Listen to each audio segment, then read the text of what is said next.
Ousmane mosul gëm messianisme mosul gëm mbirum guide encore moins guide d'une quelconque révolution Pastef ci trajectoire bu muy jël nii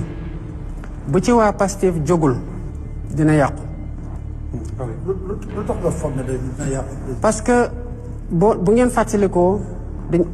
bu ñu leen waxee ne le projet. Pastef rek ngeen di xalaat. te le projet da doon ñëw en complément de le Sénégal n'a pas besoin de messie ni de héros mais d'une masse critique de citoyens. parce que dañoo bëggoon distinguer tout le temps le projet qui devait être dépersonnifié du leader qui l'a incarné à un moment T, quel que soit son mérite et quel que soit njàmbarte. moo tax ñu doon réorienter tout le temps les militants vers l'essentiel et l'essentiel c'est le projet parce que nit la kenn xamul ci ñun fan la sa bakkan yem te li projet bi nii buy dem ci 50 ans ça signifie que war nañu transcender ñun ñu nekk ci génération actuelle bi dem au-delà de cette génération loolu mënuñu ko tabax autour d'une personnification outrancière du projet. Authenticité au Pastef mooy loolu mooy la délibération mooy la contradiction mooy le choix démocratique. Man j'ai été souvent mis en minorité comme on m'a souvent rejoint dans mon analyse et dans mes positions. mais saa yi ñu mosaan a wax ne d'accord ñu ak Diomaye majorité bi fii la basculer ñaar laa ko wax te mosaan ko wax ci benn émission du benn di ñaar mooy loyauté au leader fidélité à la ligne du parti et au projet. te projet boobu moo tax ay nit sacrifié lu bari muy bakkan muy laago muy liberté ñii seen say tas ñii ñàkk seen liggéey ñii ñàkk seen alal loolu ça n'a pas été fait pour les beaux yeux d'un homme ça a été fait pour la quintessence du projet qu'il fallait protéger à travers la personne qui l'a incarné. Mais on doit toujours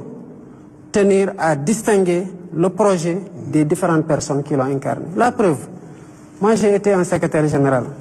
Avant d'être secrétaire général, j'ai été coordonnateur du mouvement des cadres. Avant d'être coordonnateur du mouvement des cadres, je n'ai pas occupé de fonction. Mais bi ma occupé de fonction bi yëpp ku ne xam na sama liggéey la woon parce que tous les mouvements yi ma la wax ni man maa ko installé bi ma koy installé je n'avais aucune fonction dans le parti ci lu ëpp jusqu'en septembre 2018 date de l'installation du mouvement des cadres kon les mouvements yi ñu installé avant les jeunes les enseignants les femmes bi ma koy installé di ko initier et jusqu'au mouvement des cadres je n'avais pas de fonction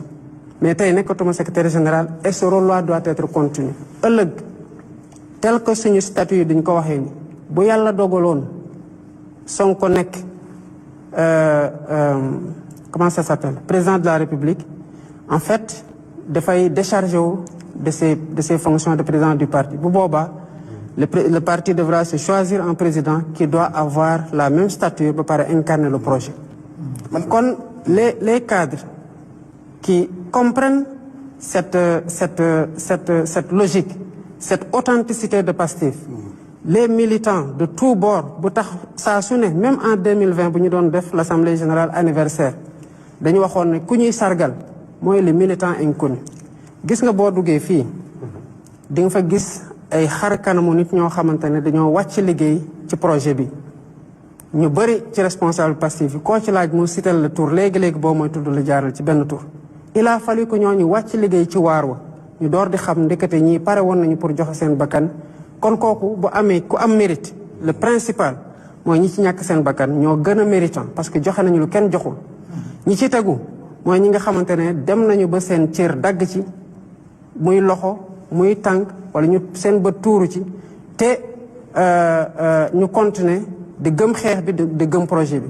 gis nga ko bokkal ci ñaari catégorie gi xamal ne yaa ngi ci gannaaw te kon am na lu la fete ci kaw mooy lan moo taxoon sénégalais yi di xeex ñëw jàppale ñu ba ñu jël pouvoir bi c'est parce qu'ils croyaient en un idéal c'est cet idéal-là qui doit triompher devant toutes les ambitions personnelles tant qu'elles ne sont pas alignées à ce projet te loolu c'est le défi de Pastef que les gens de Pastef doivent défendre pour que le parti garde son authenticité. Monsieur le Président foofu laa bëggoon laaj la kon